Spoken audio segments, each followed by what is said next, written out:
आगामी निवडणुकीच्या पार्श्वभूमीवर मनसे ॲक्शन मोडवर आलेली आपण बघतोय। राज ठाकरेंच्या शिवतीर्थ निवासस्थानी वेगवेगळ्या मनसेच्या नेत्यांच्या पदाधिकाऱ्यांच्या बैठका रोज सुरू आहेत।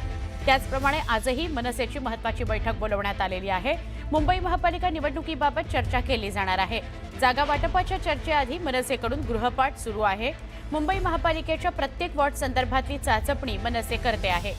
दरम्यान काँग्रेसनं एकला चलो रेचा नारा दिल्यानंतर मनसे आता काय भूमिका घेते हे बघणं महत्त्वाचं ठरणार आहे। आज मनसेची एक महत्त्वाची बैठक आहे। खरं तर महापालिका निवडणुका, नगर परिषद, नगर पंचायतीच्या निवडणुका जेव्हा जाहीर झालेल्या आहेत तेव्हापासूनच जवळजवळ मागचे 15-20 दिवस मनसे ॲक्शन मोडवर आलेली दिसते आहे। वेगवेगळ्या गोष्टींकरता रोज वेगवेगळ्या नेत्यांबरोबर, पदाधिकाऱ्यांबरोबर, कार्यकर्त्यांबरोबर बैठका सुरू आहेत। त्याचप्रमाणे आज मनसेनं शिवतीर्थावर बैठक बोलवलेली आहे। महापालिका निवडणुकीच्या पार्श्वभूमीवर ही बैठक महत्त्वाची मानली जाते।